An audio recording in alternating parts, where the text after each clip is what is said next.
Kembali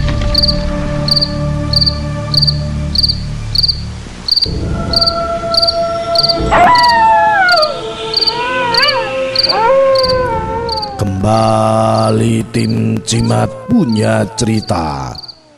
Inilah cerita misteri bersambung yang ditulis Abdul Wazza dengan judul Petaka Pesugihan Tukang Bakso, seri yang ke-6.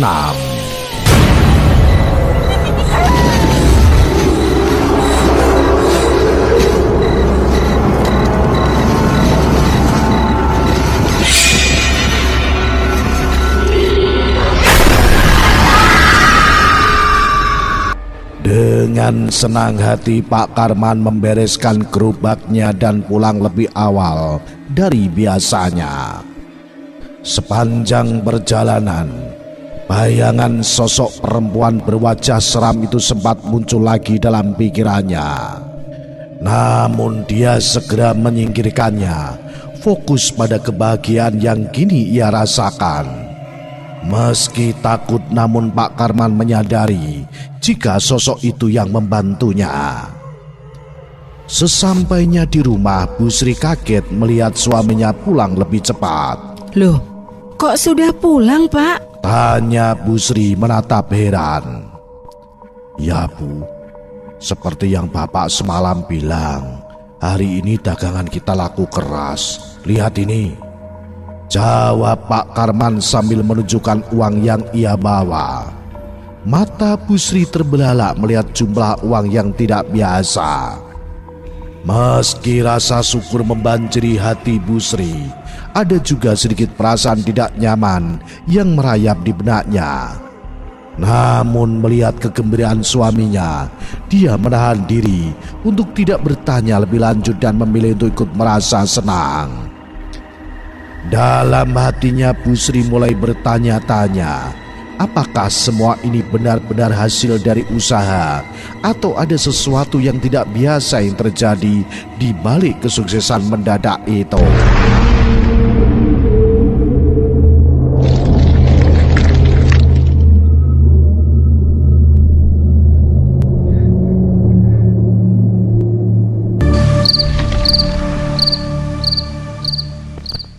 Malam itu, di meja ruang tengah, Pak Karman dan Bu Sri duduk bersama menghitung lembar demi lembar uang hasil penjualan bakso hari itu. Uang yang terlihat sangat banyak membuat Bu Sri terperangah. Sebanyak ini hasilnya, Pak? Tanya Bu Sri tak percaya dengan nada yang campur aduk antara gembira dan khawatir. Pak Karman hanya tersenyum puas melihat tumpukan uang yang tak pernah ia bayangkan sebelumnya. Ya Bu, ini semua berkat penglarisan dari Mbah Sugiwo, ucap Pak Karman dengan penuh keyakinan. Ia merasa usaha dan keputusan untuk melakukan ritual itu akhirnya membuahkan hasil yang diharapkan. Tetapi Bu Sri mulai merasakan ada sesuatu yang salah. Meski bahagia dengan hasil penjualan yang tiba-tiba meningkat drastis, hatinya diliputi rasa takut yang tidak bisa ia abaikan. Tapi Pak, apa itu tidak berbahaya buat kita? Ibu takut kalau ada akibat buruk nantinya, balas Bu Sri dengan suara pelan. Pak Karman meraih tangan istrinya menenangkannya. Tidak usah khawatir Bu, Mbah Sugiwo sudah bilang ini pesugihan putih, tidak akan ada tumbal atau hal-hal buruk. Kita hanya perlu terus berjualan seperti biasa dan pastinya semuanya juga akan baik-baik saja, ujar Pak Karman dengan tenang, berusaha meyakinkan istrinya. Meski hati kecilnya masih merasa cemas, Bu Sri memilih untuk percaya pada suaminya. Dia tahu betapa sulitnya keadaan mereka belakangan ini. Dan kini dengan uang sebanyak itu di depan mata, ada harapan baru yang muncul untuk memperbaiki hidup mereka. Namun meski di luar Pak Karman terlihat tenang, jauh di dalam hatinya ada sedikit keraguan dan ketakutan yang mulai tumbuh. Meski dia berusaha menepisnya, bayangan sosok perempuan menyeramkan yang ia temui dalam ritual terus terlintas dalam pikirannya. Tapi untuk saat ini Pak Karman memilih untuk menikmati hasilnya dan mengabaikan rasa takut yang mulai muncul. Pak Karman duduk termenung di kursinya, memandangi tumpukan uang yang baru saja dihitung bersama Bu Sri. Di dalam pikirannya ia meyakinkan dirinya sendiri bahwa semua itu adalah hasil dari bantuan sosok perempuan yang ditemuinya saat ritual. Dia sudah berjanji akan membantu, dan ini buktinya, pikir Pak Karman. Sosok perempuan itu meski menyeramkan, tidak tampak berniat jahat. Setidaknya itulah yang ingin diyakini Pak Karman. Dia juga terus meyakinkan dirinya bahwa pesugihan itu berbeda, tanpa tumbal, tanpa korban. Ini pesugihan putih, tidak ada yang perlu ditakutkan, bisiknya dalam hati, berusaha meredamkan sisa-sisa rasa takut yang masih terselip di dalam dirinya. Sementara itu Bu Sri duduk di sampingnya dengan perasaan berbeda. Tangannya gemetar sedikit saat merapikan uang yang baru dihitung. Meskipun melihat uang sebanyak itu seharusnya membuatnya senang, tapi hatinya justru diliputi kegelisahan yang tidak bisa dijelaskan. Sesuatu terasa tidak benar. Dia merasa ada hal besar yang suaminya sembunyikan darinya. Dan walaupun Pak Karman telah mengatakan ini aman, ketakutannya tetap tidak hilang. Bu Sri memandangi wajah suaminya yang tampak penuh percaya diri dan senang. Dia tahu Pak Karman mengalami masa-masa sulit dengan hutang yang menumpuk dan saingan dagang yang kuat. Namun dalam hati kecilnya Bu Sri bertanya-tanya. Malam itu meski tangan mereka penuh dengan uang, Bu Sri merasa kosong, gelisah, dan takut dengan apa yang mungkin terjadi di kemudian hari. Pak Karman dengan penuh keyakinan menyarankan kepada istrinya, uang ini bisa kita pakai buat bayar semua hutang dulu.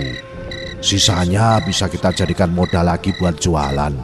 Gak usah takut Bu, Bapak yakin kita bakal terus dapat rezeki besar kayak gini. Di situ Bu Sri hanya mengangguk pelan. Meskipun masih ada ketakutan yang bersemayam di dalam hatinya, dia tidak ingin berdebat lebih jauh dengan suaminya yang tampak begitu yakin dan bahagia. Iya Pak, semoga semuanya lancar-lancar saja, ucap Bu Sri dengan nada ragu. Pak Karman menatap istrinya, merasa perlu untuk menekankan lagi. Ini nyata Bu, penglarisan ini gak ada yang perlu ditakutin. Kita gak pakai tumbal, gak ada yang aneh-aneh. Jadi gak usah cemas, semua bakal baik-baik saja Bu. Mendengar kata-kata suaminya, Bu Sri berusaha menenangkan dirinya sendiri. Meski perasaan gelisah itu masih ada, dia tidak bisa mengabaikan bahwa ada sesuatu yang tidak biasa dengan cara cepat mereka mendapatkan uang. Namun di satu sisi, dia juga tidak ingin menambah beban pikiran Pak Karman yang sudah lama berjuang keras untuk keluarganya. Baiklah Pak, ucap Bu Sri akhirnya memutuskan untuk mempercayai suaminya walaupun jauh di dalam hatinya. Rasa takut dan was-was itu tetap bersembunyi, menunggu saat yang tepat untuk kembali menghantui. Ketika tengah malam dan semua orang di rumah itu sudah terlelap, tiba-tiba Bu Sri terbangun dengan keringat dingin membasahi dahinya. Jantungnya berdegup kencang. Suara menyeramkan yang tadi terdengar di telinganya masih terngiang-ngiang. Tapi tidak ada siapapun di dalam kamar itu. Dia mencoba menenangkan dirinya, berpikir bahwa mungkin itu hanya karena kecemasannya tentang pesugihan yang dilakukan suaminya. Hah? Hanya mimpi? Gumamnya dalam hati mencoba meyakinkan diri. Namun ketika Bu Sri kembali berbaring dan mulai terlelap, antara sadar dan tidak, dia melihat sesuatu yang mengerikan. Sosok menyeramkan dengan wajah penuh luka dan mata merah menyala sedang berdiri di sudut kamar. Sosok itu melayang perlahan mendekat ke arah tempat tidur, dan dengan tatapan dingin dia meraih anak bungsunya yang bernama Maya yang sedang tertidur pulas. Busri ingin berteriak, ingin bergerak untuk melindungi anaknya, tetapi tubuhnya terasa kaku dan tidak bisa digerakkan. Mulutnya terbuka, namun tak ada suara yang keluar. Dia hanya bisa melihat sosok itu dengan perlahan menggendong Maya, lalu melayang keluar kamar sambil tertawa kecil yang menakutkan.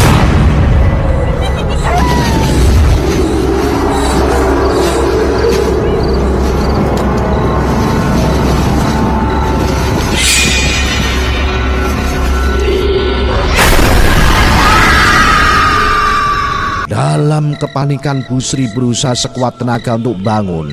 Dia seketika itu juga tersentak, benar-benar terbangun dari tidur. Dia melihat sekeliling dengan napas tersengal-sengal. Maya masih tertidur di sampingnya, tampak tenang. Namun bayangan sosok menyeramkan itu masih jelas diingatannya. Dengan tangan gemetar, Busri mengelus kepada anaknya, berusaha meyakinkan diri bahwa itu hanya mimpi buruk. Akan tetapi, rasa takut semakin menyelimuti dirinya, dan dia mulai meragukan kata-kata Pak Karman tentang pesugihan putih yang katanya aman tanpa tumbal. Apa ini akibat dari pesugihan itu? Pikir Busri, hatinya semakin dihantui oleh ketakutan yang tak bisa dijelaskan. Di pagi hari, Busri duduk di meja dapur dengan cemas menceritakan kejadian aneh yang dialaminya semalam pada Pak Karman. Sambil memeluk cangkir teh hangat, dia menceritakan bagaimana dia terbangun oleh suara menyeramkan dan melihat sosok yang menyeramkan mengambil Maya. Pak Karman mendengarkan dengan tenang sambil mengaduk kopi paginya. "Sudahlah Bu, jangan terlalu dipikirkan. Itu cuma mimpi buruk. Mungkin karena kamu terlalu khawatir soal pesugihan ini. Bapak sudah bilang, pesugihan ini aman, gak pakai tumbal Bu," ucap Pak Karman sambil tersenyum, mencoba menenangkan istrinya. Namun Busri tidak merasa tenang. Tapi Pak, tadi malam rasanya nyata sekali. Ibu takut itu pertanda buruk. Bagaimana kalau kita salah jalan? Tanyanya dengan suara pelan penuh kekhawatiran. Pak Karman meletakkan cangkirnya dan memandang istrinya dengan tegas. "Dengarkan aku Bu, ini gak ada hubungannya sama pesugihan. Yang penting sekarang kita bisa membayar hutang-hutang dan hidup lebih baik. Kalau ibu terus berpikir negatif, kita gak akan maju.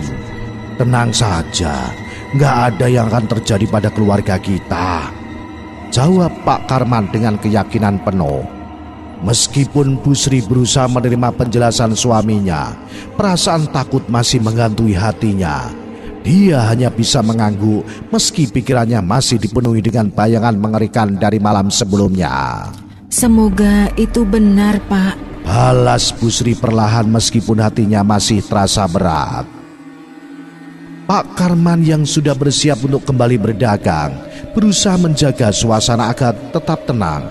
Sambil memasukkan bahan-bahan ke gerobaknya, ia menoleh ke arah Busri dan berkata dengan nada lembut, "Sudah Bu, jangan berpikiran aneh-aneh. Fokus saja sama dagangan kita. Lihat kemarin, bakso kita laris manis. Ini kesempatan kita untuk bangkit lagi." Saat itu Busri meskipun masih merasa gelisah, tidak ingin membuat suaminya khawatir. Ia mengangguk dan mulai membantu Pak Karman menyiapkan barang dagangan. Namun di dalam hatinya, kecemasan dan rasa takut tetap mengganjal. Sambil memotong sayuran, pikirannya melayang-layang, mengingat kejadian semalam yang tampak begitu nyata. Setiap kali teringat sosok menyeramkan yang mendekati putrinya, hatinya berdegup kencang. Tetapi ia tetap berusaha menenangkan diri, mencoba meyakinkan dirinya bahwa semua itu hanya karena kecemasannya. Sementara itu Pak Karman dengan penuh semangat bersiap untuk hari ini. Dia merasa yakin bahwa semua yang dia lakukan adalah jalan menuju kesuksesan. Dengan bantuan yang dia dapatkan dari pesugihan, dia optimis bahwa usahanya akan terus berkembang pesat. "Kita pasti bisa, Bu. Lihat saja nanti," ucap Pak Karman memberikan senyuman penuh keyakinan kepada Bu Sri. Meskipun begitu, di balik senyuman itu ada sesuatu yang juga mulai mengganggu pikirannya, meski ia memilih untuk tidak mengungkapkannya. 1 minggu telah berlalu, dan hasil yang didapatkan Pak Karman sungguh memuaskan. Setiap hari baksonya laris manis, bahkan pelanggan semakin bertambah. Uang terus mengalir masuk, dan Pak Karman pun semakin percaya diri bahwa keputusannya melakukan pesugihan putih adalah langkah yang tepat. Selama 1 minggu itu juga tidak ada kejadian aneh yang terjadi di rumah mereka. Bu Sri yang sebelumnya diliputi kecemasan, perlahan-lahan mulai merasa tenang. Melihat keberhasilan suaminya, Bu Sri mulai meyakini bahwa mungkin apa yang dilakukan Pak Karman tidaklah seburuk yang ia bayangkan. Mungkin benar, ini memang jalannya, pikirnya dalam hati, walaupun sedikit rasa khawatir masih tertinggal jauh di sudut pikirannya. Suasana di rumah juga terasa lebih damai. Anak-anak mereka, Rudi dan Maya, semakin ceria, dan Pak Karman tampak semakin bersemangat dengan usahanya yang berkembang pesat. Bu Sri pun mulai terlihat lebih aktif dalam membantu suaminya, bahkan mulai merencanakan bagaimana mereka akan menggunakan uang lebih untuk memperbaiki rumah atau membeli perlengkapan dagang yang lebih baik. Akan tetapi, meskipun semuanya berjalan lancar, di lubuk hati yang paling dalam, Bu Sri masih menyimpan secuil keraguan. Meskipun dia ingin percaya bahwa tidak ada yang salah dengan apa yang dilakukan suaminya, perasaan itu tetap sepenuhnya tidak hilang. Semoga semuanya terus lancar, Pak. Aku berharap kita nggak salah langkah, ucap Bu Sri mencoba menghilangkan kegelisahan. Pak Karman hanya tersenyum menenangkan. "Percaya saja, Bu, semua ini berkat usaha kita. Nggak ada yang perlu dikhawatirkan." Dengan keyakinan Pak Karman yang semakin kuat, Bu Sri pun memutuskan untuk menikmati masa-masa tenang ini, berharap bahwa ketenangan ini akan berlangsung selamanya. Saat itu Pak Karman dengan bangga menyarankan Bu Sri dan anak-anaknya untuk mulai bersiap-siap pindah ke rumah mewah yang baru saja ia beli 2 hari lalu. Lokasinya tidak terlalu jauh dari kampung mereka. Namun rumah itu jauh lebih besar dan modern, sesuatu yang dulu hanya bisa mereka impikan. "Wow, sudah waktunya kita pindah ke tempat yang lebih layak. Rumah yang baru ini jauh lebih bagus dan cocok untuk keluarga kita," ujar Pak Karman dengan senyum lebar. Bu Sri yang mendengar kabar itu tak bisa menutupi kebahagiaannya. Dengan mata berbinar dia mengangguk sambil berkata, "Iya, Pak. Alhamdulillah ya, rezeki kita sekarang sudah berlimpah. Aku akan mulai beres-beres barang-barang." Anak-anak mereka, Rudi dan Maya, yang mendengar kabar itu juga sangat antusias. Mereka senang membayangkan akan tinggal di rumah yang lebih besar, dengan kamar-kamar yang luas dan halaman yang lebih lapang untuk bermain. Tanpa banyak ragu, Bu Sri mulai mengemas barang-barang. Ia juga tak lupa berbicara pada tetangga-tetangganya, memberitahu bahwa mereka akan pindah dalam waktu dekat. Tetangga-tetangga mereka pun ikut senang mendengar kabar baik itu. Meskipun ada sebagian yang heran, bagaimana Pak Karman bisa begitu cepat mendapatkan rezeki melimpah. Pak Karman yang merasa semakin percaya diri, sudah membayangkan kehidupan mereka yang akan lebih baik di rumah baru itu. Dia merasa usahanya selama ini membuahkan hasil yang luar biasa. "Ini semua berkat pengorbananku dan kerja keras kita," pikir Pak Karman dalam hatinya, tanpa sedikit pun mengkhawatirkan konsekuensi dari pesugihan yang telah ia lakukan. Namun di balik kegembiraan itu ada satu perasaan samar di hati Bu Sri. Meski senang dengan rumah baru dan kekayaan yang kini melimpah, dia masih merasakan sedikit ketidaknyamanan yang tak bisa dijelaskan. Tapi untuk saat ini dia memilih untuk tidak memikirkannya dan fokus pada kebahagiaan keluarganya yang akan segera tinggal di rumah baru mereka.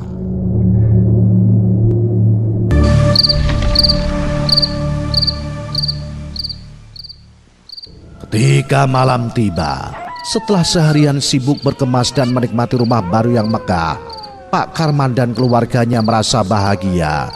Mereka duduk bersama di ruang tamu yang luas, berbagi tawa dan cerita tentang harapan-harapan baru. Namun, saat malam tiba dan semua mulai beranjak tidur, Bu Sri merasakan sesuatu yang aneh. Ketika ia terlelap, kembali mimpi buruk itu menghampirinya. Dalam mimpinya sosok perempuan menyeramkan dengan wajah hancur muncul lagi, menatapnya dengan tatapan penuh kebencian. Suara jeritan menyeramkan menggema di telinganya, dan Bu Sri terbangun dengan napas terengah-engah, keringat membasahi dahi. Mimpinya persis sama dengan yang ia alami seminggu lalu, ketika ia melihat sosok itu mencuri anaknya.